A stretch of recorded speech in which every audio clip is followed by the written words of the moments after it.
Yes बेटा। तो continue करते हैं करंट इलेक्ट्रिसिटी को। लास्ट लेक्चर के अंदर हमने है ना देखा था कि कंडक्टर के अंदर इलेक्ट्रॉन किस तरीके से मोशन करता है ना। हमने ये भी देखा कि टी टाइम के अंदर जो नेट डिस्प्लेसमेंट होता है इलेक्ट्रॉन का वो जीरो होता है ना। अगर मैं किसी भी क्रॉस सेक्शन को कंसिडर करूं कंडक्टर के अंदर तो मैं देख पाऊंगा कि ये जितने इलेक्ट्रॉन्स इधर जा रहे हैं उतने ही इलेक्ट्रॉन्स राइट साइड जा रहे हैं। इस वजह से नेट करंट जो होती है कंडक्टर के अंदर वो जीरो होती है ना। इस बात को हमने देखा भी था, देखो इस तरीके से समझा था।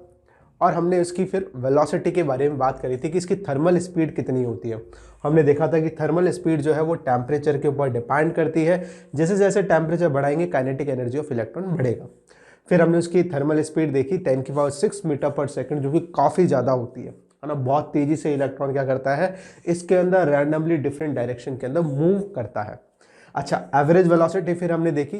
तो एवरेज वेलोसिटी ऑफ इलेक्ट्रॉन्स जब हमने देखा कि मान लो कि कोई इलेक्ट्रॉन U1 से इधर जा रहा है, कोई इधर जा रहा है ना। जब हमने डायरेक्शन को कंसिडर करते हुए किसी भी टाइम पर इलेक्ट्रॉन्स की वेलोसिटी को ऐड किया तो हमने देखा कि एवरेज वेलोसिटी जीरो आ रही थी। ठीक है, यस। इससे ये भी पता चलता है कि नेट डिस्प्लेसमेंट कितना है इलेक्ट्रॉन्स का, जीरो है, जिसकी वजह से कंडक्टर में करंट जो है किसी भी टाइम पर वो भी जीरो होगी, है ना। बिना बैटरी के तो करंट फ्लो नहीं करती ना वायर में। क्यों नहीं कर रही है? क्योंकि इलेक्ट्रॉन्स का नेट डिस्प्लेसमेंट वायर के अंदर जीरो है। बस ये बात ध्यान रखें। इसीलिए किसी भी टाइम पर हम लोग एवरेज वेलोसिटी निकालेंगे वो भी जीरो आएगी। चलते हैं आगे, कुछ बेसिक टर्म्स और हम लोग देखते हैं, समझने की कोशिश करते हैं। तो करते हैं, यस। पहले हम लोग पढ़ेंगे रिलैक्सेशन टाइम, फिर उसके बाद पढ़ेंगे मीन फ्री पाथ, फिर ड्रिफ्ट वेलोसिटी के बारे में बात करेंगे। तो पहले बेसिक बेसिक टॉपिक से, बहुत छोटे छोटे से टॉपिक हैं, देखते हैं। सबसे पहले है ना इसकी डेफिनेशन लिखते हैं। देखो, it is the time between two successive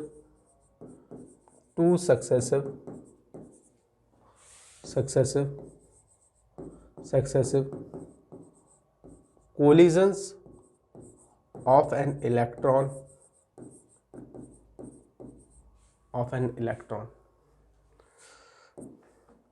that time is said to be relaxation time. Relaxation time को हम लोग टाउ से रिप्रेजेंट करते हैं, इस तरीके से ऐसा बनाते हैं, है ना। लिखना चाहो तो लिख सकते हो TAU, टाउ, है ना। इस तरीके से रिप्रेजेंट करते हैं टाउ को, ये इसका सिंबल है। क्या मेरा मतलब क्या है कहने का वो समझे। लेट्स से कि है ना हमारे पास ये हमारा कंडक्टर है, ठीक है, ये हमारा कंडक्टर है और ये हमारे एटम्स हैं, अपनी पोजीशन पर फिक्स हैं, कहीं इधर उधर नहीं हिल रहे, केवल और केवल ये अपनी मेन पोजीशन पे क्या कर रहे हैं, वाइब्रेट कर रहे हैं, ठीक है। और इसके अंदर इलेक्ट्रॉन्स जो हैं वो इलेक्ट्रॉन्स इस तरीके से रैंडमली डिफरेंट डायरेक्शन के अंदर मूव कर रहे हैं। बहुत सारे इलेक्ट्रॉन्स इसके अंदर, है ना। Yes, they are moving in different directions like this. Yes बेटा, तो देखें अब सक्सेसिव कोलिजन का मतलब क्या है पहले वो समझें। मान लो कि ये एटम था और ये हमारे इलेक्ट्रॉन से रैंडमली मूव कर रहे हैं, है ना। ये हमारा एटम था पहला, और ये मान लो कि ये दूसरा एटम है और ये तीसरा एटम है, ठीक है। हम लोग मान रहे हैं कि कोलिजन जो है मान लो कि है ना एटम्स के साथ ही हो रहा है अभी, सो डैट हमें बातें समझ में आ जाए आराम से। तो सक्सेसिव कोलिजन का मतलब क्या है कि मान लो कि यहाँ से just after the collision electron यहाँ पे होगा, इसके साथ टक्कर हुई, इलेक्ट्रॉन मान लो यहाँ पे है, फिर पहली टक्कर, अब इसके बाद क्या होगा, पहली टक्कर इसके साथ होगी इसकी, है ना। और मान लो टक्कर के बाद उसकी डायरेक्शन ऐसे हो गई, दूसरा कोलिजन इसके साथ हो गया। तो पहला कोलिजन ये रहा, दूसरा कोलिजन ये रहा। इन दो सक्सेसिव कोलिजन्स के बीच में जो टाइम लगा उसको हम लोग रिलैक्सेशन टाइम बोलते हैं। मैंने क्या बोला कि इसके साथ टक्कर के जस्ट बाद इलेक्ट्रॉन यहाँ पहुँच गया, उसके बाद यहाँ से यहाँ तक का टाइम प्लस ये पहला कोलिजन, फिर उसके बाद दूसरा कोलिजन इससे हुआ। इन दो कोलिजन्स के बीच में जो टाइम लगा that is called relaxation time, है ना। और ये जो डिस्टेंस कवर करेगा इलेक्ट्रॉन दो सक्सेसिव कोलिजन के बीच की, उसको हम लोग बोलेंगे mean free path.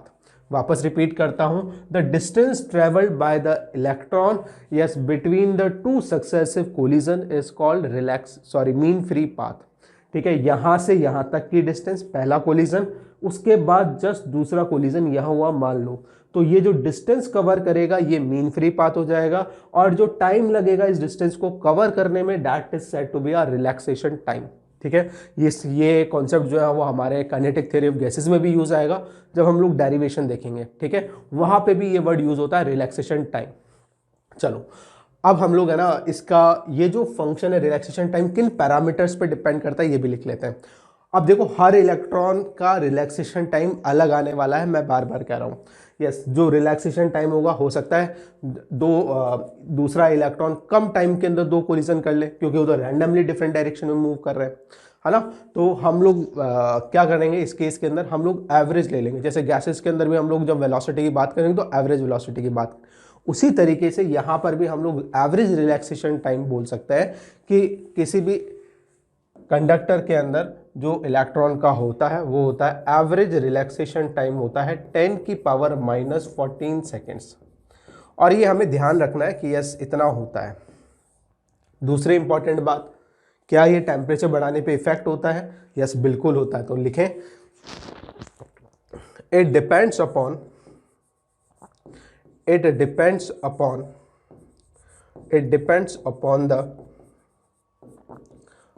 The temperature पे डिपेंड करता है। कैसे? जब मैं टेम्परेचर बढ़ाऊंगा तो क्या होगा, ये जो आयंस है इनको एनर्जी मिलेगी, they will start oscillating more fastly about their mean position. ये इस तरीके से ऑसिलेट करेंगे सारे के सारे। साथ के साथ क्या होने वाला है बच्चों, साथ के साथ इलेक्ट्रॉन, मैंने कल भी बताया था, इलेक्ट्रॉन की जो काइनेटिक एनर्जी होगी वो भी इंक्रीज हो जाएगी क्योंकि वो टेम्परेचर के प्रोपोर्शनल है। ठीक है, yes 3/2 kT equals to half mv², कल पढ़ा था। तो हम जब टेम्परेचर बढ़ाएंगे तो इन इलेक्ट्रॉन्स की स्पीड भी बढ़ेगी, जिससे कि कोलिजन्स भी क्या हो जाएंगे, इंक्रीज हो जाएंगे। और जब कोलिजन्स इंक्रीज होंगे तो रिलैक्सेशन टाइम डिक्रीज हो जाएगा। इसलिए हम बोल सकते हैं कि it decreases with time, it decreases with temperature, है ना, टेम्परेचर लिखना, टाइम नहीं, विथ टेम्परेचर। यस बेटा। साथ के साथ हम लोग मीन फ्री पाथ की भी डेफिनेशन लिख लेते हैं। मीन फ्री पाथ की डेफिनेशन लिखें बच्चों, मीन फ्री पाथ। ठीक है, मैंने क्या बोला, the distance covered by the electron between the two successive collision. मान लो इलेक्ट्रॉन की इससे टक्कर हुई, इसके जस्ट बाद इलेक्ट्रॉन यहाँ पे आया है। ठीक है, टक्कर के बाद यहाँ पे था, फिर उसके बाद पहली टक्कर यहाँ पे हुई, दूसरी टक्कर यहाँ पे हुई, तो डिस्टेंस जो कवर करेगा दो टक्कर के बीच में, दो टक्कर हो गई एक और दूसरी, इनके बीच में जो डिस्टेंस कवर करी इसने, that is called mean free path. तो लिख लें, it is the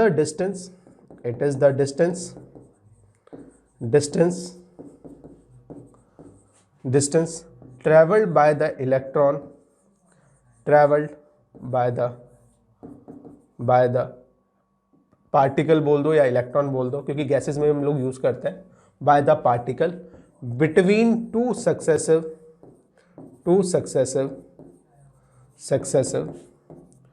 collisions.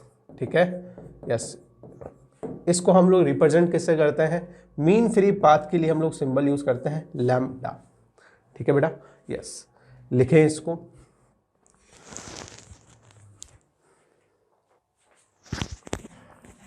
Yes बेटा।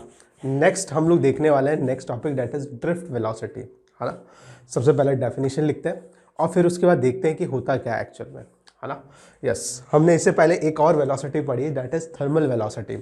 और थर्मल वेलोसिटी के अंदर हमने देखा था कि इलेक्ट्रॉन का जो नेट डिस्प्लेसमेंट होता है ना, वो कितना होता है, 0 होता है। और एवरेज वो हमारे पास वेलोसिटी आई थी इलेक्ट्रॉन की, वो आई थी हमारे पास 0। अब हम लोग बात करने वाले हैं ड्रिफ्ट वेलोसिटी की, है ना। यस, तो देखें इसको, ड्रिफ्ट वेलोसिटी को हम लोग वी से रिप्रेजेंट करते हैं, वी से, है ना। यस, इसकी डेफिनेशन लिखें, it is the average velocity, it is the average velocity with which the free electrons get drifted towards the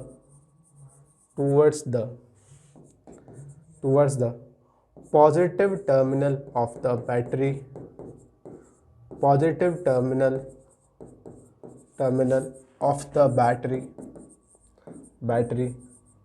under applied electric field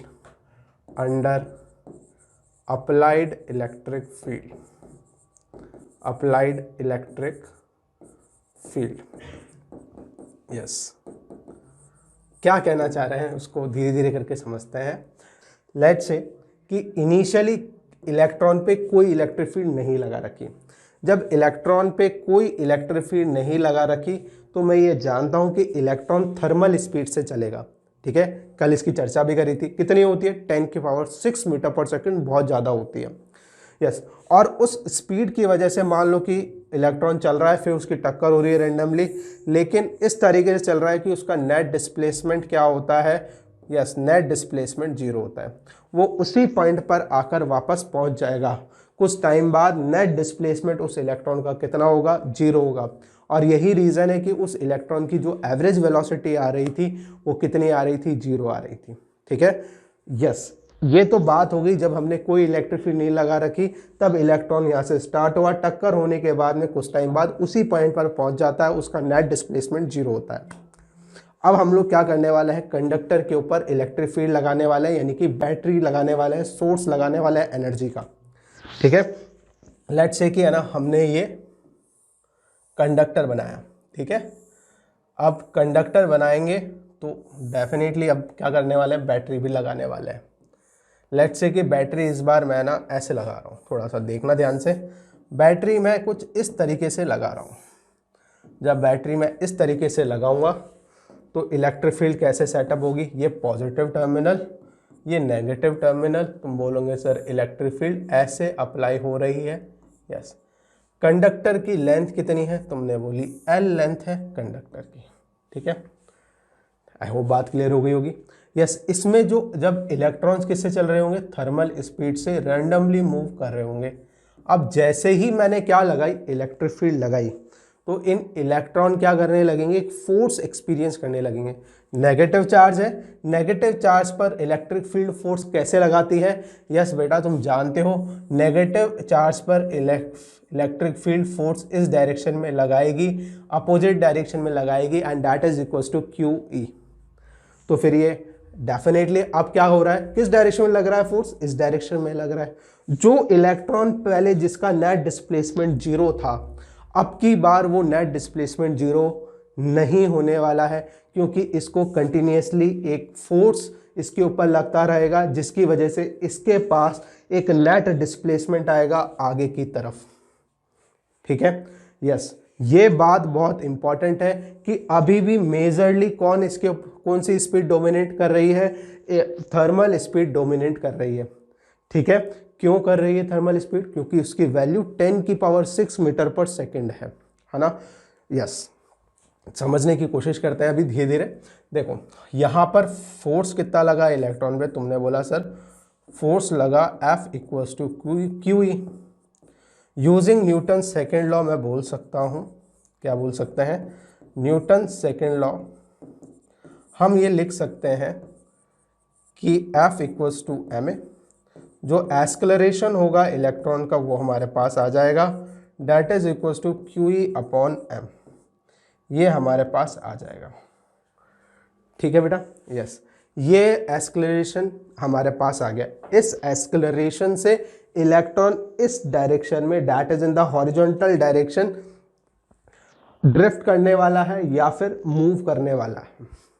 अब नेट डिस्प्लेसमेंट 0 नहीं होगा, अब कंटिन्यूसली, क्योंकि इस इलेक्ट्रॉन पर आगे की तरफ फोर्स लग रहा है, तो जो इलेक्ट्रॉन जिसका नेट डिस्प्लेसमेंट 0 था, जब इलेक्ट्रिक फील्ड 0 थी, अब वो 0 नहीं रहेगा। अब कितना रहेगा? देखें, अब वो कुछ इस तरीके से डिस्प्लेस करेगा।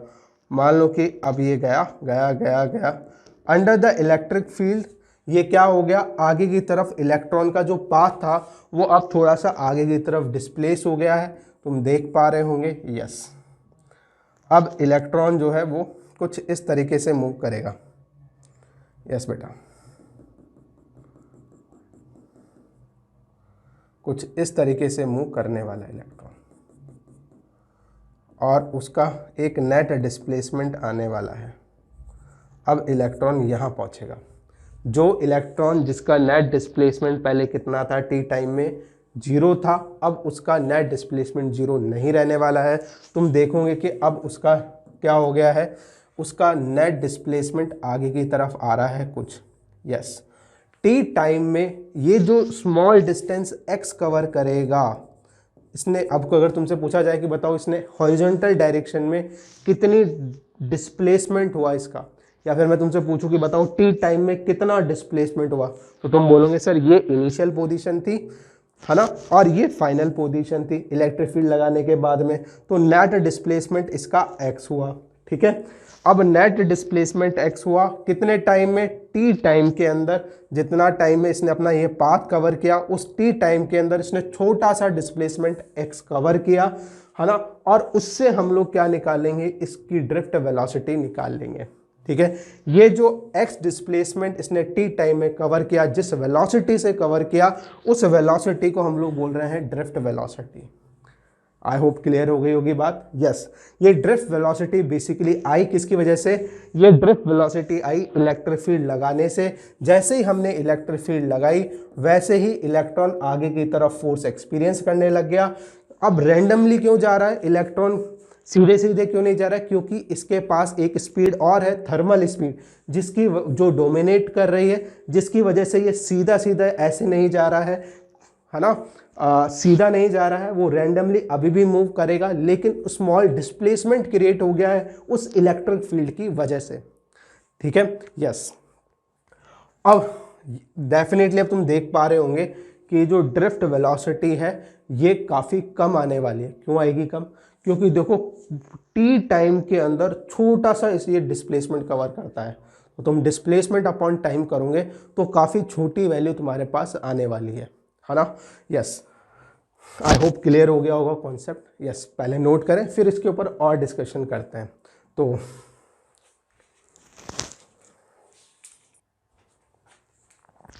यस बेटा, इसका एक छोटा सा ड्रिफ्ट वेलोसिटी का एक डेरिवेशन है, एक फॉर्मूला है, वो भी हम लोग देख लेते हैं। चाहो तो डायरेक्टली याद कर सकते हो, है ना, वही हमारे काम का है। बस एक छोटा सा आइडिया होना चाहिए कि एक्चुअली में ड्रिफ्ट वेलोसिटी क्या है ना। अब आगे हम लोग जब भी पढ़ेंगे तो मैं तुम्हें बता दूं कि मैं सिंपल और सिंपल ये मान के चलूँगा कि आगे की तरफ इलेक्ट्रॉन चल रहा है और ड्रिफ्ट वेलोसिटी से चल रहा है। टी टाइम में उसने एक्चुअल में कितना कवर किया, डिस्प्लेसमेंट कितना हुआ उसका, तुम बोलोगे सर ड्रिफ्ट वेलोसिटी से चलते हुए पार्टिकल केवल और केवल x डिस्प्लेसमेंट हुआ उसका आगे की तरफ। तो अब हम लोग इलेक्ट्रॉन का आगे जब भी हम लोग डायग्राम बनाएंगे तो मैं ऐसे रैंडमली डायग्राम नहीं बनाऊंगा, मैं ये मान के चलूंगा कि इलेक्ट्रॉन जो है वो आगे की तरफ सीधा सीधा चल रहा है, और वो कौन सी वेलोसिटी से चल रहा है, ड्रिफ्ट वेलोसिटी से। ठीक है, और उसका जो डिस्प्लेसमेंट हो रहा है आगे की तरफ वो बहुत ज़्यादा कम हो रहा है। आई होप बात क्लियर हो गई होगी। यस, अब इलेक्ट्रॉन को हम इस तरीके से दिखाने वाले हैं कि इलेक्ट्रॉन जो है, मैं बना देता हूँ डायग्राम यहाँ पर। मैं ये कहना चाह रहा हूँ कि मान लो कि ये इलेक्ट्रॉन है। अभी तक तो हम बात कर रहे थे कि इलेक्ट्रॉन जो है इस तरीके से चल रहा था। देखो ये तो तब की बात थी, येलो वाली लाइन जो मैंने बनाई ये तो तब की बात है जब इलेक्ट्रिक फील्ड 0 थी। फिर मैंने इलेक्ट्रिक फील्ड लगाई, इलेक्ट्रिक फील्ड की डायरेक्शन मैंने यहाँ पे गलत ले ली, इलेक्ट्रिक फील्ड ऐसे ले लेना। अब फोर्स कैसे लगा, इलेक्ट्रॉन पे अपोजिट डायरेक्शन में लगा इलेक्ट्रिक फील्ड के, जिसकी वजह से अब इलेक्ट्रॉन आगे की तरफ भी एक फोर्स एक्सपीरियंस करने लगा।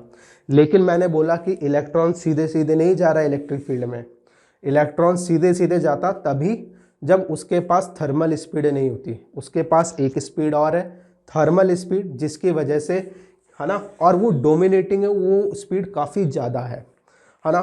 तो इसका मतलब 10⁶ मीटर पर सेकेंड हमने देखा भी था।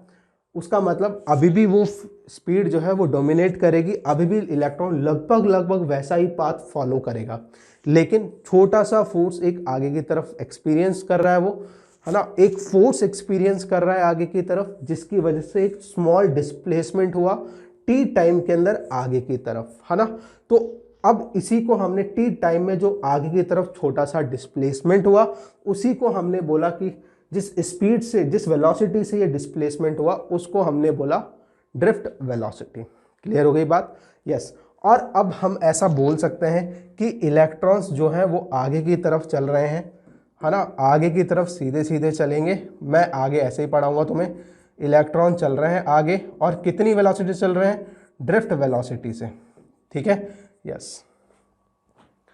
इस तरीके से हम लोग डायग्राम बनाएंगे। इसका मतलब क्या है? इसका मतलब यह है कि ओवरऑल टी टाइम के अंदर पार्टिकल का आगे की तरफ तो कितना डिस्प्लेसमेंट हुआ? एक्स ही हुआ, और कितनी वेलोसिटी से हुआ? ड्रिफ्ट वेलोसिटी वीडी से। तो मैंने क्या बोल दिया कि इलेक्ट्रॉन जो है वो सीधा सीधा चल रहा है, और क्या कर रहा है? सीधा सीधा वो ड्रिफ्ट वेलोसिटी से चल रहा है। ठीक है, आई होप बात क्लियर हो गई होगी, है ना। जब भी मैं डायग्राम ऐसे बनाऊं तो इसका मतलब समझ जाना कि इलेक्ट्रॉन सीधा क्यों बनाया गया, क्योंकि सर जो इलेक्ट्रॉन की स्पीड बता रहे हैं, कंसीडर कर रहे हैं, यहाँ पे ड्रिफ्ट वेलोसिटी कर रहे हैं। ठीक है, यस। चलो इसका डेरिवेशन देखते हैं, धीरे धीरे बातें समझ में आने लगेंगी, है ना। बस तुम्हारे लेवल पे इतना सफिशिएंट है, इससे तुम्हारा काम बन जाएगा, बिल्कुल कोई प्रॉब्लम नहीं आएगी, है ना। यस, डेरिवेशन देख लो एक बार, है ना। थोड़ा सा तुम्हें फील आए, और थोड़ा फील आए। मान लो कि ये कंडक्टर है ना, और इस कंडक्टर के अंदर आयंस हैं, अपनी पोजीशन पे फिक्स है, बहुत सारे इलेक्ट्रॉन्स हैं, अंडर द इलेक्ट्रिक फील्ड वो क्या कर रहे हैं? मूव कर रहे हैं। ठीक है, yes yes yes yes yes yes yes they are moving with different velocity randomly in such a way। ठीक है, यस, ऐसे जा रहे हैं। अब हमने क्या लगा दी? यहां पर एक इलेक्ट्रिक फील्ड लगा दी। इलेक्ट्रिक फील्ड कैसे लगा रखी है?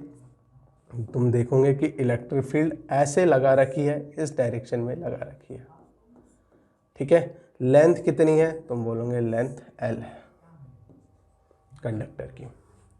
अच्छा, अभी मैं सिंगल एक इलेक्ट्रॉन की बात करता हूं कि एक इलेक्ट्रॉन, मैंने बोला कि जब इलेक्ट्रिक फील्ड नहीं थी तो इलेक्ट्रॉन के पास कौन सी स्पीड थी? थर्मल स्पीड थी।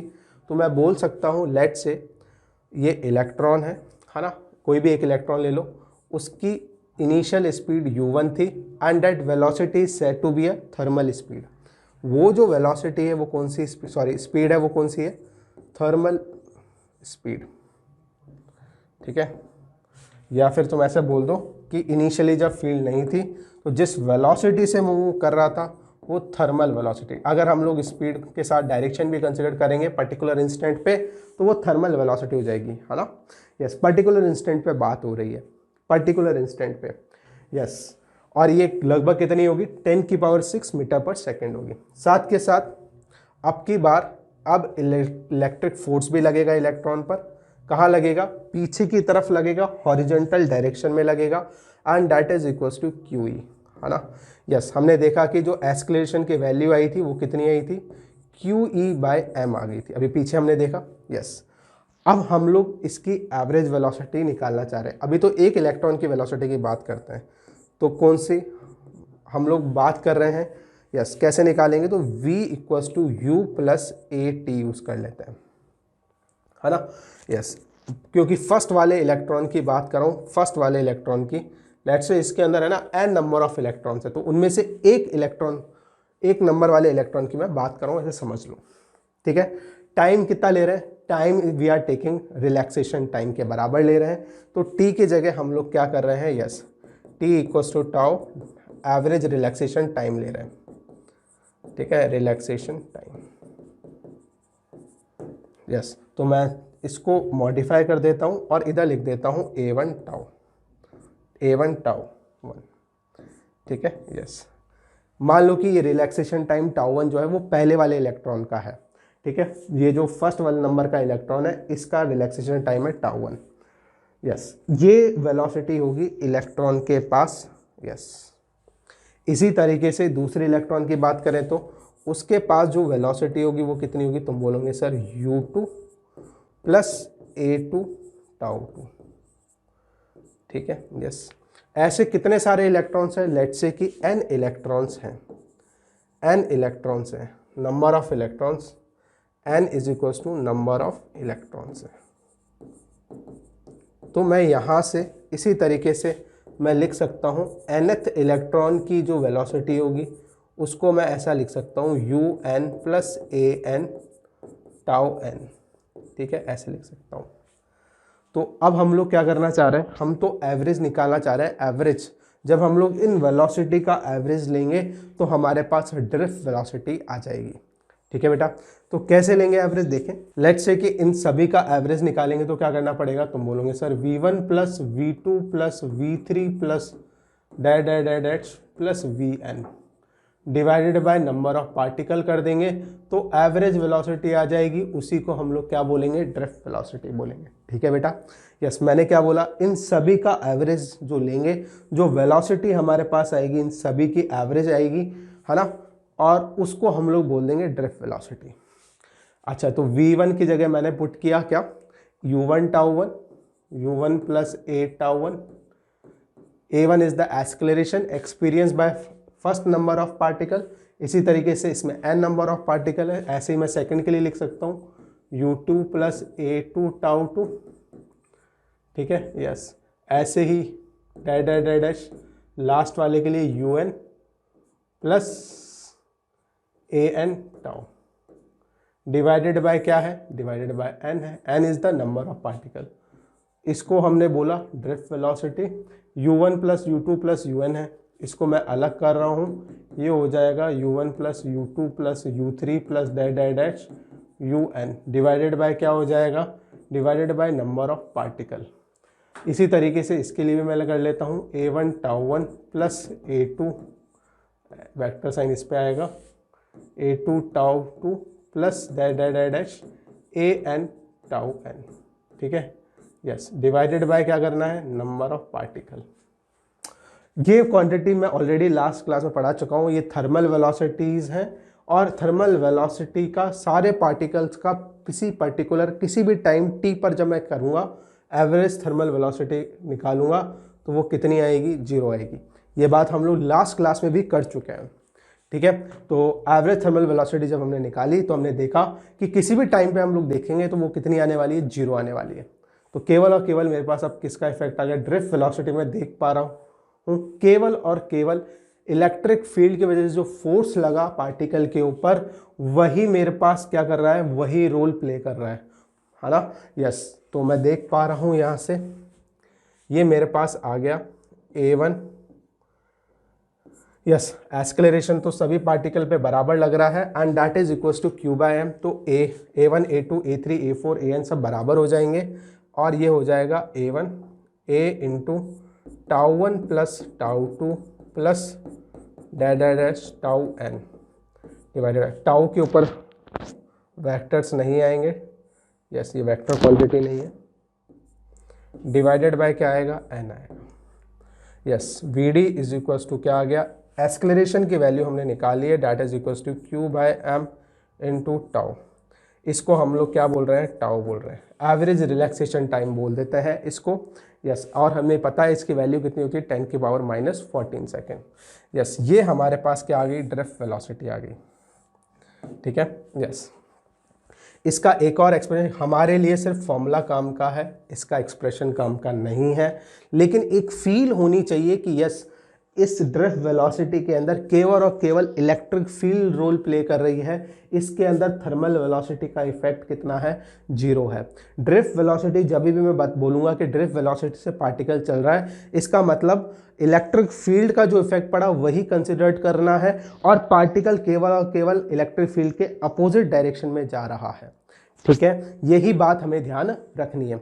हम लोग ऐसे ही मानेंगे कि ड्रिफ्ट वेलोसिटी, जब हम मानेंगे कि इलेक्ट्रॉन ड्रिफ्ट वेलोसिटी चल रहा है, इसका मतलब इलेक्ट्रॉन इलेक्ट्रिक फील्ड के अपोजिट डायरेक्शन में जा रहा है और सीधा सीधा जा रहा है। बस यही बात हमें ध्यान में रखनी है, ठीक है। और हमने देखा भी था कि इलेक्ट्रॉन का जो ड्रिफ्ट हुआ वो बहुत काफ़ी कम हुआ था अंडर द इलेक्ट्रिक फील्ड, और जो हुआ उसी को हम लोग बोल रहे थे, यस, उसी को हम लोग बेसिकली द डिस्प्लेसमेंट बोल रहे थे इलेक्ट्रॉन का, ठीक है। ड्यू टू डैट ओनली क्या हुआ, डिस्प्लेसमेंट हुआ इलेक्ट्रॉन का। ठीक है, ये बस ये डायग्राम तुम्हें समझ में आना चाहिए, बाकी सब चीज़ें यस हम लोग याद कर सकते हैं, कोई प्रॉब्लम नहीं है। यस ठीक है बच्चे, यस ये हमें ध्यान रखना है। अच्छा, इसका एक और तरीका है इसको एक्सप्रेस करने का, तो वो देखें, कई बार ड्रिफ्ट वेलोसिटी का एक फॉर्मूला और हम लोग यूज़ करते हैं, म्यू इंटू ई।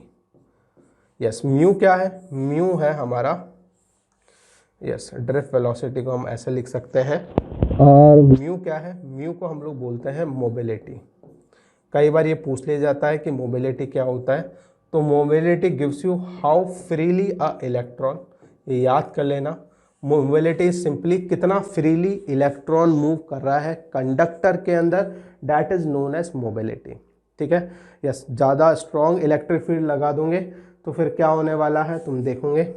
यस अभी देखते हैं, how freely a electron can move in a conductor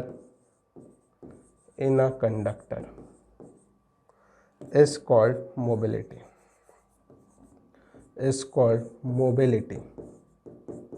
ठीक है बेटा, यस।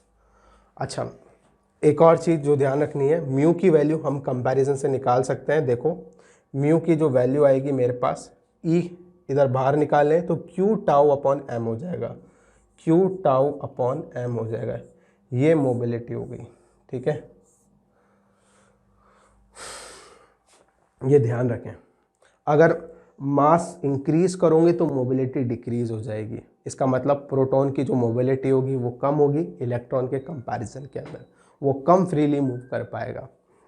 ये थोड़ा सा हमें ध्यान रखना है। डायरेक्ट फॉर्मूलेज हमसे पूछ ले जाते हैं, बस हमें ये याद रखना है। यस बेटा, नोट करें इसको। यस बेटा, हम लोग है ना थोड़ा सा इसका वो भी लिख लेते हैं, एक तो होती कितनी है एक्सपेरिमेंटली, ये आई कितनी है वो भी लिख लें। थर्मल वेलोसिटी या थर्मल स्पीड जो है, सॉरी ड्रिफ्ट स्पीड जो है या ड्रिफ्ट वेलोसिटी जो है यानी मैग्नीट्यूड ऑफ ड्रिफ्ट वेलोसिटी जो है वो लगभग 10⁻⁻⁴ मीटर पर सेकेंड होता है। और एक और बात लिखें कि ड्रिफ्ट स्पीड काफ़ी कम होती है किसके रेस्पेक्ट में, यस बेटा काफ़ी कम होती है थर्मल स्पीड के रेस्पेक्ट में। जैसा कि मैंने तुम्हें बार बार बताया कि उसका इफेक्ट इलेक्ट्रॉन पे डोमिनेट करता है, जिसकी वजह से ये इलेक्ट्रॉन रैंडमली डिफरेंट डायरेक्शन के अंदर जा रहा है। Even in the electric field वो सीधा सीधा नहीं जा रहा है, और थोड़ा सा ही डिस्प्लेसमेंट हुआ इलेक्ट्रिक फील्ड की वजह से। तो और इस डेरिवेशन से भी हमने यही सीखा कि यस ड्रिफ्ट वेलोसिटी जो आई है ना, ये जो डिस्प्लेसमेंट हुआ है इलेक्ट्रॉन का, ये छोटा सा जो डिस्प्लेसमेंट तुम्हें मैंने बताया, ये बेसिकली आया किसकी वजह से है, इलेक्ट्रिक फील्ड की वजह से आया है ना। और बहुत कम डिस्प्लेसमेंट हुआ इस इलेक्ट्रॉन का, जैसा कि तुम देख पा रहे हो। और जो ड्रिफ्ट स्पीड आई हमारे पास वो काफ़ी कम आई है, 10⁻⁻⁴ मीटर पर सेकेंड। ठीक है, जो कि काफ़ी कम है किसके रिस्पेक्ट में, थर्मल स्पीड के रिस्पेक्ट में, है ना। यस, एक बात और यहाँ पे है, ड्रिफ्ट वेलोसिटी और इलेक्ट्रिक फील्ड अपोजिट डायरेक्शन में, ये भी देखें। यस, हमने डायग्राम बनाया था, देखो ड्रिफ्ट वेलोसिटी ऐसे है और इलेक्ट्रिक फील्ड ऐसे है, दोनों अपोजिट डायरेक्शन में। तो यहाँ पे क्या लगाएंगे, माइनस लगाएंगे। ऊपर जो लिखा है वो मैंने सिर्फ और सिर्फ मैग्नीट्यूड लिखा है, यहाँ पर माइनस और लगा लें क्योंकि हम वेक्टर फॉर्म में लिख रहे हैं। तो ड्रिफ्ट वेलोसिटी हमेशा क्या होगा, इलेक्ट्रॉन जो ड्रिफ्ट करेगा आगे की तरफ जो घसीटता हुआ जाएगा, ड्रिफ्ट का मतलब घसीटना होता है, कोई तुम्हें है ना पकड़ कर ऐसे घसीटते हुए लेके जा रहा है, और वो कौन है, वो इलेक्ट्रिक फील्ड है जो तुम्हें है ना इलेक्ट्रॉन के ऊपर, इलेक्ट्रॉन को घसीटते हुए थोड़ा सा आगे की तरफ लेके जा रही है ना। इसीलिए हम इसको ड्रिफ्ट बोल रहे हैं। ड्रिफ्ट का मतलब होता है घसीटना, पकड़ कर जबरदस्ती लेके जाना, वो वाली बात है। तो और वो उसके अपोजिट डायरेक्शन में इलेक्ट्रिक फील्ड के। आई होप थोड़ा थोड़ा तुम्हें फील आया होगा। यस, देखें आगे चलते हैं और कुछ रिलेशन देखते हैं between the current and the drift velocity.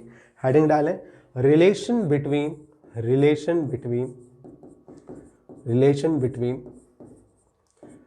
Drift velocity and current density के बीच में भी देख लेंगे। यस बेटा, इसको अंडरलाइन कर लेते हैं, कलर चेंज कर लें इसका। यस, कलर दूसरा ले लेते हैं, ग्रीन ले लेते हैं। यस बेटा, लेट्स से कि है ना, सबसे पहले एक कंडक्टर हम लोग बनाते हैं बढ़िया सा। ये हमारा कंडक्टर हो गया, और हमने बोला कि टाउ टाइम के अंदर इलेक्ट्रॉन बहुत छोटा सा डिस्प्लेसमेंट कर रहा है ना, और अब सीधे सीधे चल रहा है। और कितनी स्पीड से चल रहा है? यस, ड्रिफ्ट वेलोसिटी वीडी से चल रहा है। अब मैं कंसिडर नहीं कर रहा हूँ, क्या कंसिडर नहीं कर रहा हूँ? यस, इसका रैंडम मोशन कंसिडर नहीं कर रहा हूँ। ठीक है, मैंने ये मान लिया है कि इलेक्ट्रॉन सीधे सीधे जा रहा है, ड्रिफ्ट वेलोसिटी से जा रहा है, अंडर द इलेक्ट्रिक फील्ड जा रहा है। यस, क्योंकि कहानी का कंक्लूजन भी यही था कि इलेक्ट्रिक फील्ड के अंडर में उसने जो आगे की तरफ डिस्प्लेसमेंट किया, जिस स्पीड से किया, that speed is drift speed. और हॉरिजॉन्टल डायरेक्शन में कितना किया? यस, हॉरिजॉन्टल डायरेक्शन में x डिस्टेंस कवर किया, बहुत थोड़ा सा कवर किया। तो मैंने ओवरऑल कहानी को इस तरीके से बोल सकता हूँ कि मैं मान लेता हूँ कि इलेक्ट्रॉन आगे की तरफ सीधा सीधा जा रहा है, और वो कौन सी स्पीड से जा रहा है? ड्रिफ्ट स्पीड से जा रहा है, क्योंकि x डिस्टेंस तो उसने किससे कवर किया? ऐसे बोल देता हूँ कि x डिस्टेंस उसने ड्रिफ्ट स्पीड से कवर किया, है ना। तो जब हम इलेक्ट्रॉन को सीधा सीधा चलते हुए मान लेंगे तो इसका मतलब ये है कि इलेक्ट्रॉन ड्रिफ्ट स्पीड से चल रहा है ना। यस, चलें आगे चलें। यस, लेट्स से हम लोग एक क्रॉस सेक्शनल एरिया ले लेते हैं, एक क्रॉस सेक्शनल एरिया ले लेते हैं। ठीक है, यस, मान लो कि क्रॉस सेक्शनल एरिया, और क्रॉस सेक्शनल एरिया है इसका ए, है ना, क्रॉस सेक्शनल एरिया है ए, और लेट्स से द लेंथ है इसके पास, जो इस बार लेंथ ले रहे हैं वो dx लेंथ ले रहे हैं। हमें क्या कैलकुलेट करना है? हमें कैलकुलेट करना है इस dx लेंथ को कितना चार्ज पास कर रहा है dt टाइम के अंदर। अगेन रिपीटिंग, करंट कैसे निकालेंगे इसके अंदर? यस, इस dx लेंथ को कितने चार्जेस पास कर रहे हैं dt टाइम के अंदर, that is said to be a current. Current की डेफिनेशन तो हमने पढ़ी भी थी। हमें क्या दे रखा है इस बार? नंबर ऑफ इलेक्ट्रॉन्स पर यूनिट वॉल्यूम दे रखे हैं। क्या दे रखा है? Number of electrons. ये एक कंडक्टर है, ये ध्यान रखना। क्या है ये? एक कंडक्टर है, L लेंथ का कंडक्टर है।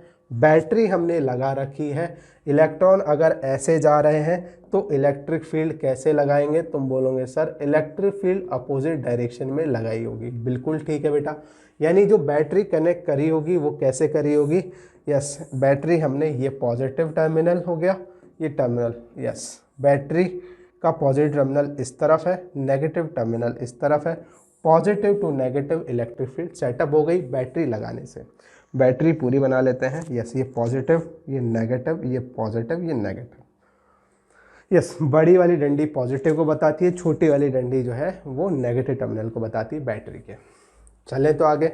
मैंने क्या बोला कि इस बार number of electrons, number of free electrons पर यूनिट वॉल्यूम हमें दे रखे हैं n। फ्री इलेक्ट्रॉन्स पर यूनिट वॉल्यूम दे रखे हैं, पर यूनिट वॉल्यूम हमें दे रखे हैं। ठीक है, यस, मुझे निकालनी है कि करंट कितनी फ्लो कर रही है। Yes, under the electric field E। मैंने बोला यस कि जैसे कि हम लोग स्ट्रेट लाइन से इलेक्ट्रॉन के मोशन को दिखा रहे हैं, तो हम जो वेलोसिटी लेंगे वो कौन से लेंगे? ड्रिफ्ट वेलोसिटी लेंगे। तो करते हैं स्टार्ट। लेट्स से कि dq चार्ज क्या कर रहा है? यहाँ से क्रॉस कर रहा है, इस dx लेंथ को क्रॉस कर रहा है, dt टाइम में क्रॉस कर रहा है। तो हम लोग यस, तो कैसे निकालेंगे? तुम बोलोगे sir number of free electrons इसमें n है। बिल्कुल ठीक है, इनटू क्या करेंगे? Yes, number of free electrons पर यूनिट वॉल्यूम है ये, तो हम क्या करेंगे? इसके वॉल्यूम से मल्टीप्लाई करते हैं, है ना। यस, वॉल्यूम कितना है? Area of cross section into dx कर देते हैं तो वॉल्यूम आ जाएगा। इसका वॉल्यूम निकालने के लिए क्या करेंगे? Area of cross section into dx कर देते हैं। तो ये हमारे पास क्या आ गए? Number of electrons in this volume आ गए हैं। ठीक है, yes, number of free electrons in this volume आ चुके हैं हमारे पास। अच्छा वही तो इलेक्ट्रॉन्स होंगे जो dt टाइम में क्या करेंगे? यस, इसको क्रॉस करेंगे। ठीक है, यस, नंबर ऑफ इलेक्ट्रॉन्स पर unit volume into charge on one electron, that is e. ये टोटल चार्ज आ गया हमारे पास। Yes, n number of electrons जो इसको क्रॉस करने वाले हैं, यस, वो हमारे पास उनका टोटल चार्ज आ गया। लेट्स से कि ये जो चार्ज हमने निकाला ये dt टाइम में इस क्रॉस सेक्शन एरिया को क्या करता है, क्रॉस करता है। तो करंट क्या हो जाएगी, तुम बोलोगे सर करंट जो हो जाएगी, यस, dq बाई dt हो जाएगी। बिल्कुल ठीक है बेटा। dq हमारे पास ये रहा n into A D x into E divided by dt। ठीक है, यस। इलेक्ट्रॉन किस स्पीड से चल रहे हैं, ड्रिफ्ट वेलोसिटी से चल रहे हैं। तो A D x by D T को हम लोग क्या बोल सकते हैं, तुम बोलोगे D x by D T को सर हम लोग ड्रिफ्ट वेलोसिटी वी डी बोल सकते हैं। तो करंट हमारे पास क्या आ गई, नंबर ऑफ इलेक्ट्रॉन्स पर unit volume into area of cross section into E into V D, ये हमारे पास आ गया। ठीक है बेटा, ये हमें याद रखना है। इसकी दूसरी फॉर्म भी करेंगे, करंट डेंसिटी की फॉर्म में भी इसको एक्सप्रेस कर सकते हैं। जब मैं देख पा रहा हूँ कि एरिया क्या है, यस, करंट ऐसे बहेगी इसके अंदर, करंट ऐसे बहेगी। करंट कैसे बहेगी, पॉजिटिव टू नेगेटिव बहेगी, है ना, और इलेक्ट्रॉन ऐसे जाएंगे। और एरिया ऑफ क्रॉस सेक्शन जो है वो एरिया के परपेंडिकुलर है। तो मैं सिंपल जे को ऐसा बोल सकता हूँ, करंट डेंसिटी जो होगी, यस, वो होगी आई अपॉन ए। जब मैं ए को नीचे लेके आऊँगा तो एन ई वी डी बन जाएगा। यही मेरी क्या हो गई, यस बेटा, ये मेरी करंट डेंसिटी हो गई। ये भी हमें ध्यान रखना है, यस, है ना, यस। इसको चाहो तो दूसरे टर्म्स में भी लिख सकते हो। कैसे लिखेंगे, करंट डेंसिटी को एन ई वी डी लिखा, वी डी को हम लोग जानते हैं म्यू ई लिख सकते हैं। ठीक है, यस। तो current density can be written in this form also, yes, N E mu into E. Current density की जो डायरेक्शन होगी वही होगी जो इलेक्ट्रिक फील्ड की है।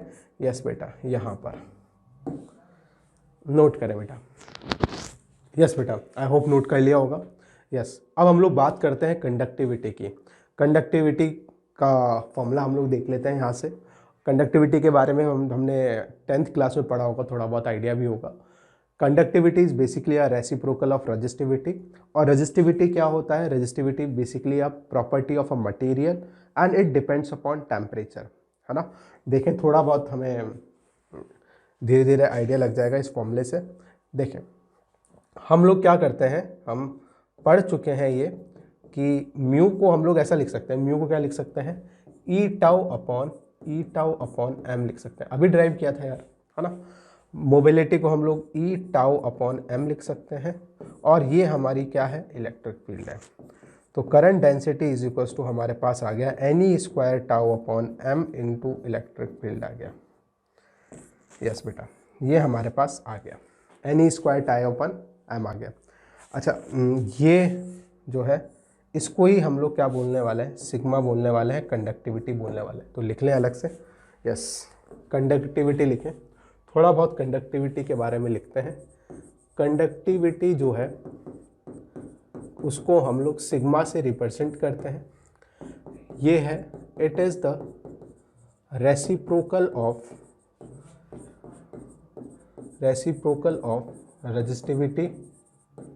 Resistivity and it depends upon temperature. It depends upon temperature.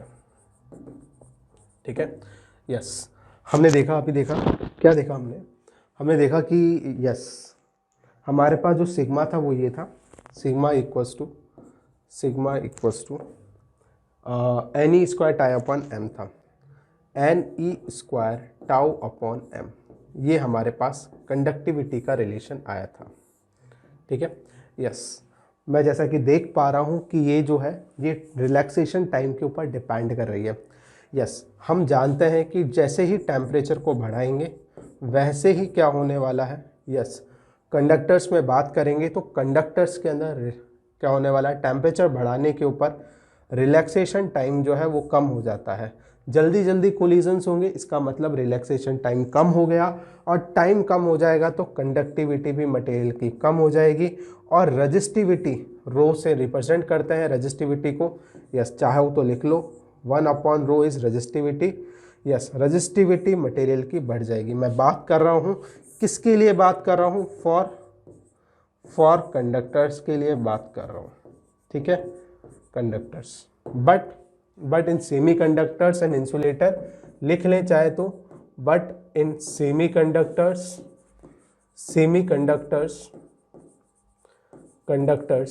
And insulators yes conductivity increases with increase in temperature, है ना। कंडक्टिविटी इंक्रीज क्यों हो जाती है, यस उसके बारे में, उसका रीज़न ये है कि नंबर ऑफ फ्री इलेक्ट्रॉन्स जो है या फिर जो चार्ज कैरियर्स हैं वो टेम्परेचर बढ़ाने पे इंक्रीज हो जाते हैं। इसके बारे में बात करेंगे आगे, अभी तो तुम याद ही कर लो, ठीक है। कंडक्टिविटी बढ़ जाती है, रजिस्टिविटी डिक्रीज हो जाती है, ये हमारा इंपॉर्टेंट पॉइंट था, ठीक है। ये याद रखने हैं हमें, कई बार पूछा जाता है कंडक्टर्स के लिए, कई बार रजिस्टिविटी या फिर कंडक्टिविटी पूछ ली जाती है कि टेम्परेचर बढ़ाने पर क्या इम्पैक्ट पड़ता है सेमीकंडक्टर्स और इंसुलेटर्स की रजिस्टिविटी के ऊपर, तो हमें ये फैक्ट याद रखने हैं, ठीक है। ये बात हो गई हमारी कंडक्टर्स के लिए, ये फॉर्मूला हमारा हो गया, ठीक है। नोट करें इसको बच्चे, यस बेटा। नेक्स्ट नोट करके लिखें या फिर डायरेक्टली लिख सकते हैं, वेक्टर फॉर्म, नोट लिख ले, वेक्टर फॉर्म ऑफ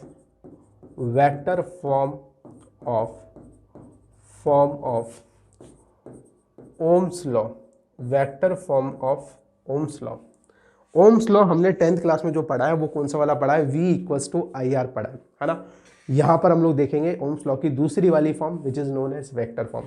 अभी हमने देखो एक फॉर्मूला अभी हमने देखा था, क्या देखा था, देखें हमने देखा कि ये जो हमारे पास जो आया था वो J=NE²τ/m/E आ गया था, है ना। चाहो तो मैं वापस से ड्राइव कर देता हूँ इसको, कोई इशू नहीं है। यस, हमने ये देखा कि जो आया हमारे पास J, वो आया हमारे पास NE²τ/m/E आया, ठीक है। E is the electric field, ऐसे तो आया था। यस, इसी को हम लोगों ने क्या बोला, इसको हमने बोला कंडक्टिविटी सिग्मा, और इसका इस तरीके से रिलेशन आ गया J=σE आ गया। ये vector form of Ohm law है। इसी को एक्सप्रेस करके हम लोग करंट V=IR भी लेके आने वाले हैं। जैसे इसके बाद जो हम लोग डेरिवेशन देखेंगे उसमें देखेंगे कि यस इसी फॉर्म को हम एक्सप्रेस कर सकते हैं in terms of current also. कैसे करेंगे देखें, यस J को हम लोग क्या लिख सकते हैं, current per unit normal area, yes I/A लिख देंगे। E को क्या लिख सकते हैं, potential difference per unit length, V/L लिख देंगे। तो तुम्हें दिख रहा होगा कि यस करंट और पोटेंशियल डिफरेंस में एक रिलेशन दिख रहा होगा, ठीक है। अभी देखेंगे थोड़ी देर में, इसको नोट करें। यस बेटा, आई होप लिख लिया होगा। अब देखें resistance, next property of a conductor. कोई भी करंट जब फ्लो करता है तो डेफिनेटली उसके पाथ में बहुत सारे ऑब्स्ट्रक्शंस आते हैं। ऑब्स्ट्रक्शन का मतलब मेरा यहाँ पर क्या है वो समझे।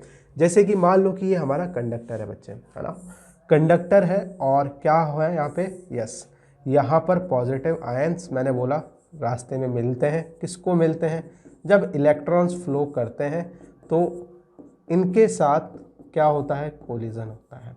समझे बात को, धीरे धीरे समझते हैं।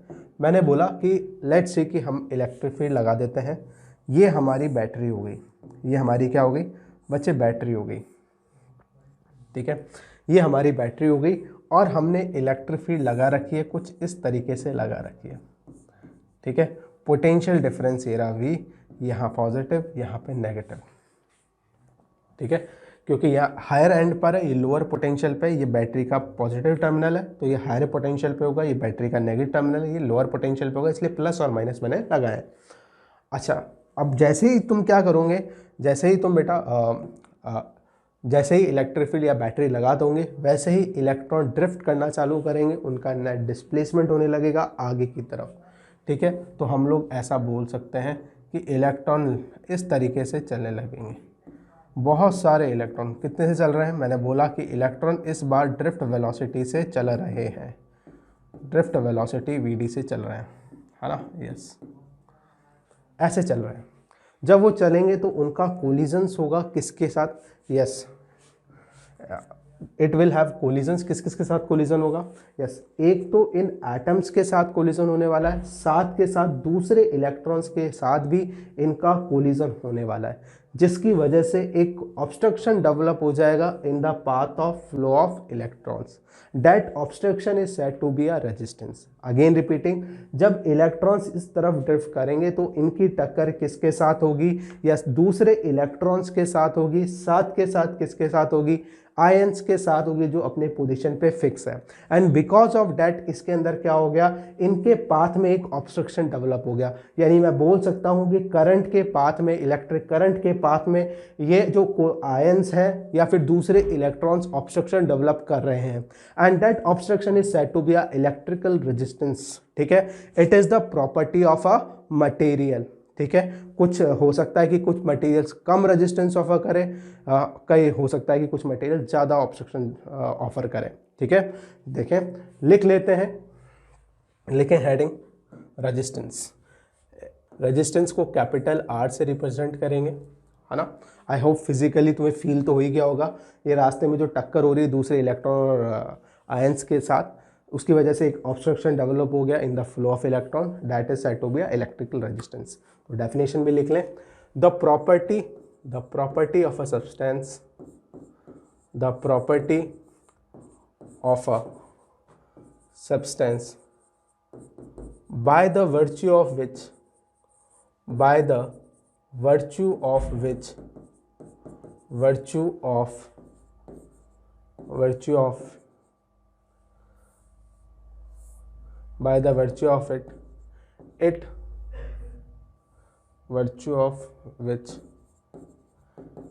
it opposes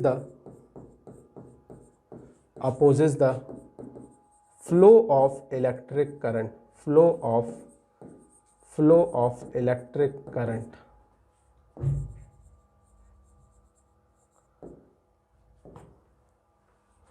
this opposition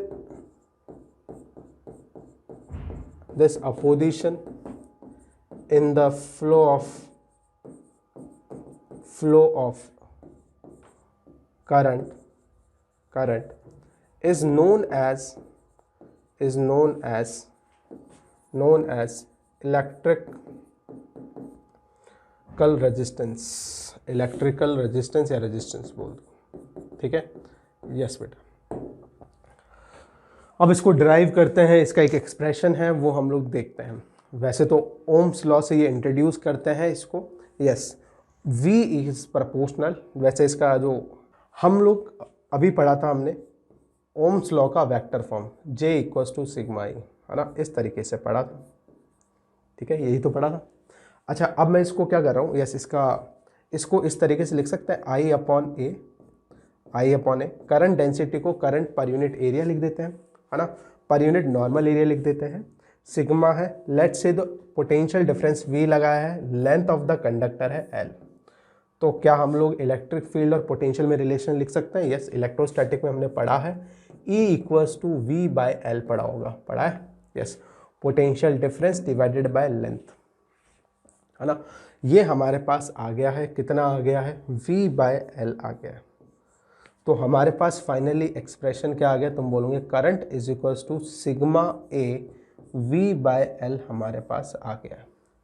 अच्छा, ये एक हम लोग ड्राइव कर सकते हैं क्या, यस, ए हम लोग लेके आ सकते हैं, सिग्मा का value NE square tau upon M आ गया है हमारे पास। ठीक है, यस, देखें, सिग्मा का वैल्यू हम लोग उतार रहे हैं यहाँ पे, सिग्मा का वैल्यू मेरे पास आ गया है, current I equals to NE square tau upon M into A divided by V by L। V क्या है, पोटेंशियल डिफरेंस।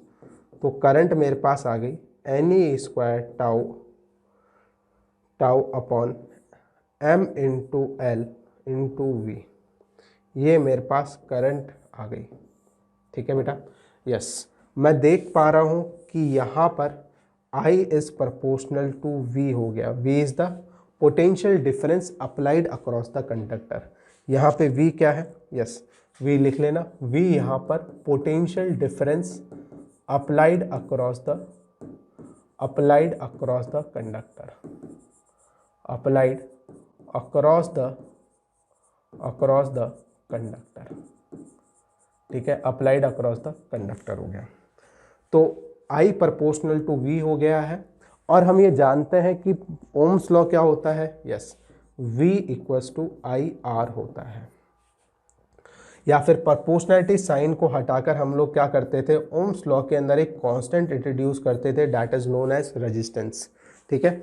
ओम्स लॉ क्या बोलता है, यूजिंग ओम्स लॉ मैं बोल सकता हूं कि current flowing in the conductor is directly proportional to potential difference applied across the conductor under constant physical conditions like temperature and pressure. I am again repeating, ये जो लिखा है ये किसकी वजह से लिखा है, yes, using Ohm's law, using Ohm's law मैं ऐसा लिख सकता हूँ, यस बेटा, ओम्स लॉ से मैंने ये लिखा कि current flowing in the conductor is proportional to potential difference applied across the conductor.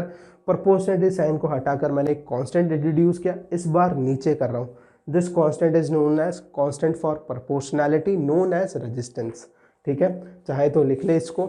ये हमारा ओम्स लॉ है ना। अब इससे मैं कंपेयर कर रहा हूँ, कंपेयर करूँगा तो आर की वैल्यू मेरे पास आ गई, देखें ध्यान से, ml/ne² टाउ, ये मेरे पास रेजिस्टेंस की वैल्यू आ गई, ठीक है बेटा, यस। इस इक्वेशन से और इस इक्वेशन से कंपेयर किया और फाइनली मेरे पास ये इक्वेशन आ गई।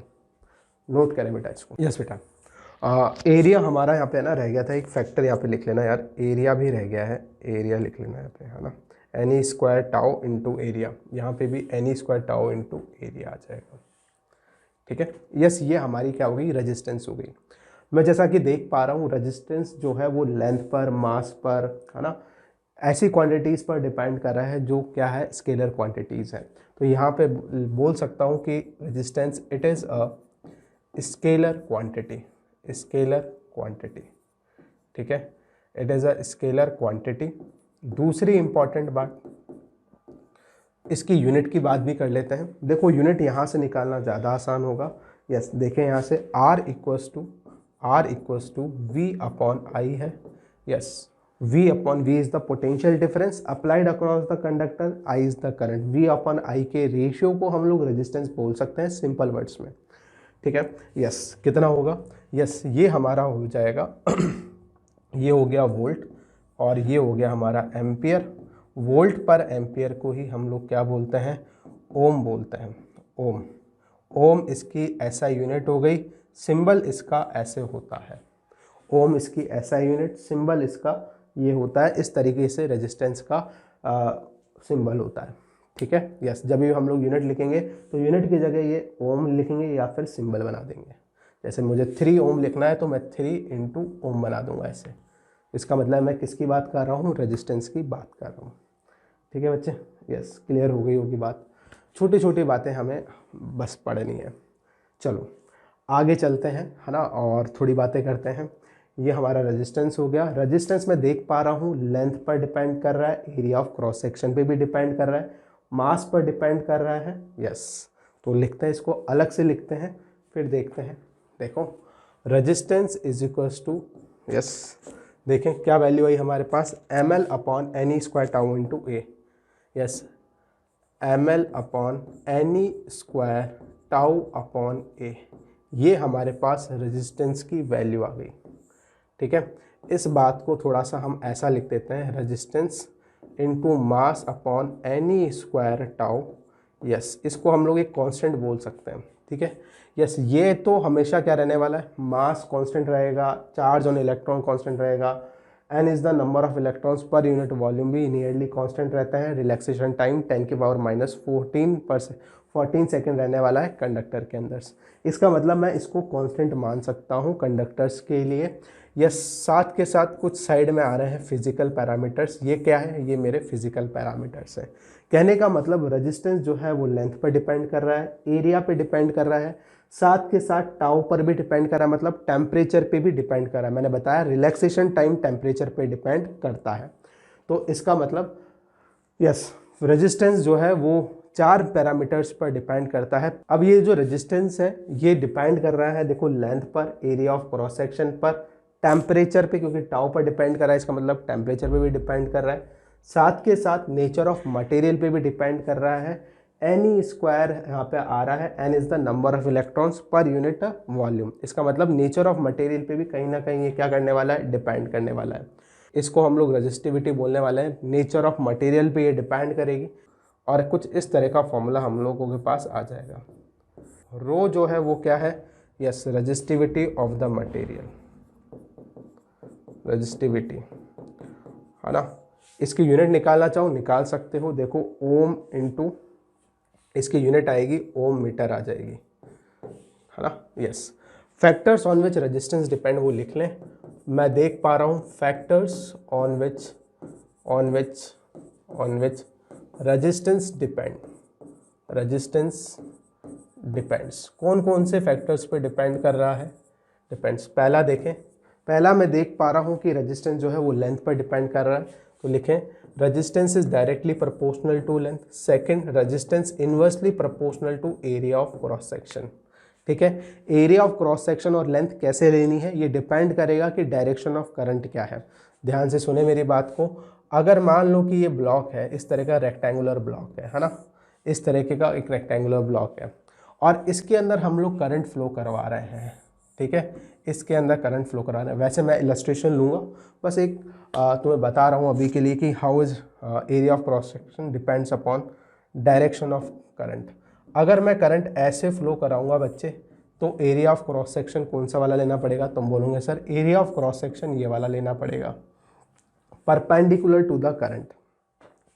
लेकिन अगर मैं करंट ऐसे फ्लो कराऊं, तो करंट ऐसे फ्लो कराऊंगा तो यस डेफिनेटली मेरी जो एरिया ऑफ क्रॉस सेक्शन होगा वो इस बार कौन सा वाला हो जाएगा, ये वाला मेरा एरिया ऑफ क्रॉस सेक्शन हो जाएगा। इस करंट के लिए ये वाला होगा, इस करंट के लिए एरिया ऑफ क्रॉस सेक्शन ये वाला होगा। ठीक है बच्चे, यस, आई होप बात समझ में आ गई होगी तुम्हें, है ना। यस, और लेंथ भी चेंज हो जाएगी। अगर जब मैं करंट ऐसे फ्लो कर रही है तो लेंथ ये वाली लूँगा, जब करंट ऐसे फ्लो कर रही है तो लेंथ ये वाली लूँगा। ठीक है बच्चे, यस। तीसरी बात एक और लिखें, किस पर डिपेंड करेगा, तीसरा ये टेम्परेचर पे भी डिपेंड करेगा। It depends upon temperature. क्यों कर रहा है टेम्परेचर पे डिपेंड, तो देखें ये जो टाउ है रिलैक्सेशन टाइम है, यस ये डिपेंड करेगा। टेम्परेचर बढ़ाओगे टाउ कम हो जाएगा तो रेजिस्टेंस बढ़ जाएगा। ये किसकी बात है, ये कंडक्टर्स की बात है। It depends upon temperature. ठीक है, टेम्परेचर। एन क्या है, नंबर ऑफ फ्री इलेक्ट्रॉन्स पर यूनिट वॉल्यूम। ठीक है, नंबर ऑफ फ्री इलेक्ट्रॉन्स पर यूनिट वॉल्यूम जो है वो टेम्परेचर बढ़ाने पे लगभग कांस्टेंट रहता है कंडक्टर्स के अंदर। ध्यान रखना, यस, अलग से चर्चा कर लेंगे हम लोग इसकी। यस, चौथा है यस नेचर ऑफ मटेरियल बोल दो या फिर ऐसा बोल दो नेचर ऑफ मटेरियल बोल दो। नेचर ऑफ मटेरियल क्यों बोल रहा हूँ, क्योंकि ये रेजिस्टिविटी पे डिपेंड कर रहा है ना। किसी मटेरियल की अगर रेजिस्टिविटी ज़्यादा है तो उसका रेजिस्टेंस ज़्यादा होगा, रेजिस्टिविटी कम है तो रेजिस्टेंस कम होगा। ठीक है, यस। रेजिस्टिविटी बेसिकली तुम बोल सकते हो कि नंबर ऑफ फ्री इलेक्ट्रॉन्स पर यूनिट वॉल्यूम किस पर डिपेंड करेंगे, यस मटेरियल के ऊपर डिपेंड करेंगे। तो बेसिकली ये जो प्रॉपर्टी ये मटेरियल की प्रॉपर्टी है ना। एन जो है वो मटेरियल टू मटेरियल वैरी करता है, इसीलिए है ना हमने इसको अलग से लिखा। और फिर ये रेजिस्टेंस के वो पैरामीटर्स हैं जो फिजिकल डायमेंशंस पर डिपेंड करते हैं। ठीक है, कहने का मतलब रेजिस्टेंस, ये वाले पैरामीटर्स तो फिजिकल पैरामीटर्स पर डिपेंड कर रहे हैं। यस, रेजिस्टेंस जो है ये L/L का मतलब ये हो गया कि फिजिकल पैरामीटर्स पर डिपेंड कर रहा है रेजिस्टेंस। और ये वाली जो क्वांटिटीज़ है ये सारी की सारी मटेरियल की प्रॉपर्टीज़ हैं, इसीलिए इसको हमने क्या करा, इसको एक कांस्टेंट का नाम दे दिया, दैट इज रेजिस्टिविटी। ठीक है, और रेसिप्रोकल और resistivity is known as conductivity, अभी मैंने तुम्हें बताया था। ठीक है, ये पॉइंट हमें याद रहने चाहिए, चारों के चारों बहुत इंपॉर्टेंट है। टेम्परेचर बढ़ाओगे तो क्या होगा, कंडक्टर्स के अंदर टेम्परेचर बढ़ाने पे एन की वैल्यू कांस्टेंट रहेगी, नियरली कांस्टेंट रहेगी, एन की वैल्यू कांस्टेंट रहेगी, क्योंकि ऑलरेडी उसके पास large number of free electrons है। तो number of free electrons increase नहीं होते कंडक्टर्स के केस में, but in semiconductors temperature बढ़ाने पे एन की वैल्यू काफ़ी ज़्यादा बढ़ जाती है, और जिसकी वजह से टेम्परेचर जिसकी वजह से रेजिस्टेंस की वैल्यू या रेजिस्टिविटी की वैल्यू जो है वो क्या हो जाती है, यस रेजिस्टिविटी की वैल्यू कम हो जाती है। लिख लें, यस टेम्परेचर बढ़ाने पे n तो कांस्टेंट रहता है, टेम्परेचर बढ़ाने पे रिलैक्सेशन टाइम जो होगा वो क्या हो जाएगा, कम हो जाएगा। रिलैक्सेशन टाइम कम होने से क्या होता है, रेजिस्टिविटी क्या हो जाएगी, yes resistivity of a material बढ़ जाएगी। ये तो बात हो गई किसकी, यस रेजिस्टिविटी बढ़ेगी, साथ के साथ रेजिस्टेंस भी बढ़ेगा। किसकी बात कर रहा हूँ, फॉर कंडक्टर्स बात कर रहा हूँ, कंडक्टर्स के लिए बात कर रहा हूँ, ठीक है। यस मैंने क्या बोला कि number n is the number of free electrons पर यूनिट वॉल्यूम। अगर जब तुम टेम्परेचर बढ़ाओगे तो ऑलरेडी कंडक्टर के अंदर large number of free electrons available है पहले से, तो तुम टेम्परेचर बढ़ाओगे तो ज़्यादा इलेक्ट्रॉन्स जो आउटर मोस्ट शेल के इलेक्ट्रॉन्स है वो ज़्यादा फ्री इलेक्ट्रॉन्स ज़्यादा अब नहीं होंगे फ्री, यानी कि नंबर ऑफ इलेक्ट्रॉन्स पर यूनिट वॉल्यूम तो कांस्टेंट ही रहने वाले हैं, उन पर कोई इम्पैक्ट नहीं पड़ने वाला है, ठीक है। केवल और केवल किस पर डिपेंड, किस पे होगा, यस केवल और केवल इम्पैक्ट पड़ेगा रिलैक्सेशन टाइम पर। ज़्यादा तेज़ी से टक्कर होने लगेगी जिसकी वजह से क्या होने वाला है, यस रेजिस्टेंस बढ़ जाएगा, क्योंकि obstruction in the path of flow electron बढ़ जाएगा। टक्कर ज़्यादा बढ़ जाएगी तो ऑब्स्ट्रक्शन भी तो बढ़ जाएगा, ऑब्स्ट्रक्शन बढ़ जाएगा तो यस डेफिनेटली रेजिस्टेंस बढ़ जाएगा, है ना। बट सेमी कंडक्टर्स में क्या होता है, फॉर सेमी कंडक्टर्स या इंसुलेटर्स में क्या होता है, टेम्परेचर बढ़ाने पे मैंने बोला कि मेटल्स में तो बहुत करोड़ों फ्री इलेक्ट्रॉन्स अवेलेबल है, तो टेम्परेचर बढ़ाओगे तो n की वैल्यू के अंदर कोई ज़्यादा खास फर्क नहीं पड़ेगा, यस। लेकिन whereas for semiconductors temperature बढ़ाने के ऊपर नंबर ऑफ फ्री इलेक्ट्रॉन्स पर यूनिट वॉल्यूम वो बहुत ज़्यादा बढ़ते हैं। अब तुम बोलोगे सर रिलैक्सेशन टाइम भी तो होगा, रिलैक्सेशन टाइम में जो इंक्रीमेंट होगा डिक्रीमेंट होगा वो काफ़ी कम होगा, यानी डोमिनेटिंग फैक्टर इन दोनों में से कौन होगा, एन टाउ में से सेमीकंडक्टर के केस के अंदर, एन टाउ के केस के अंदर, यस इस केस के अंदर टाउ जो है वो क्या होगा, टाउ में जो डिक्रीमेंट हुआ वो काफ़ी कम हुआ, बट एन की वैल्यू बहुत ज़्यादा इंक्रीज होगी जिसकी वजह से ओवरऑल फैक्टर क्या हो जाएगा, डिक्रीजिंग हो जाएगा, और जिसकी वजह से रेजिस्टेंस भी क्या हो जाएगा, डिक्रीज हो जाएगा, और रजिस्टिविटी क्या हो जाएगी, रजिस्टिविटी भी डिक्रीज होगी। मैंने अभी पिछले केस में बताया भी था कि आगे डिस्कस करेंगे रजिस्टिविटी के बारे में। तो ये पॉइंट्स थे, सारे के सारे हमने डिस्कस कर लिए कि सेमीकंडक्टर के अंदर large number of free electrons नहीं होते, टेम्परेचर बढ़ाने पे बहुत सारे फ्री इलेक्ट्रॉन्स इंक्रीज हो जाएंगे, मटेरियल में प्रोड्यूस हो जाएंगे, जिसकी वजह से क्या हो जाएगी, कंडक्टिविटी बढ़ जाएगी, ठीक है, और रजिस्टिविटी कम हो जाएगी। अब तुम बोलोगे सर रिलैक्सेशन टाइम, कोलिजन बढ़ जाएंगे तो रिलैक्सेशन टाइम कम हो जाना चाहिए, लेकिन वो जो रिलैक्सेशन टाइम में डिक्रीमेंट हुआ है उसका प्रभाव काफ़ी कम होगा, किसके रेस्पेक्ट में, नंबर ऑफ इलेक्ट्रॉन्स जो बढ़े हैं वो बहुत ज़्यादा होंगे, टाइम में जो डिक्रीमेंट हुआ वो काफ़ी कम होगा, जिसकी वजह से ओवरऑल इम्पैक्ट क्या हुआ, ओवरऑल इम्पैक्ट इस पैरामीटर के ऊपर ये हुआ कि ये ओवरऑल डिनोमिनेटर जो है वो क्या हुआ, यस वो ओवरऑल डिनोमिनेटर इंक्रीज हुआ तो ओवरऑल फैक्टर डिक्रीज हुआ, तो रेजिस्टिविटी डिक्रीज हुई, इसका मतलब रेजिस्टेंस भी डिक्रीज हुआ। सेमी कंडक्टर्स में रेजिस्टेंस डिक्रीज होता है टेम्परेचर बढ़ाने पे, क्योंकि large number of free electrons जो है वो प्रोड्यूस होते हैं, ठीक है ना, प्रोड्यूस नहीं होते हैं यानी फ्री हो जाते हैं आउटर मोस्ट शेल से। Whereas in conductors N की वैल्यू ऑलरेडी बहुत ज़्यादा होती है, ऑलरेडी कंडक्टर में large number of free electron बहुत ज़्यादा होते हैं, उसकी वजह से क्या होता है, केवल और केवल एन तो लगभग कांस्टेंट रहता है, केवल और केवल रिलैक्सेशन टाइम कम होता है, जिसकी वजह से रजिस्टिविटी तो बढ़ जाती है और रेजिस्टेंस भी बढ़ जाता है। यस आई होप तुमने, अभी तो हमने ना बेसिक बातें ही करी है, आगे हम लोग और इसके ऊपर डिस्कशन करेंगे नेक्स्ट क्लास के अंदर। थैंक यू वेरी मच बच्चों and have a nice day.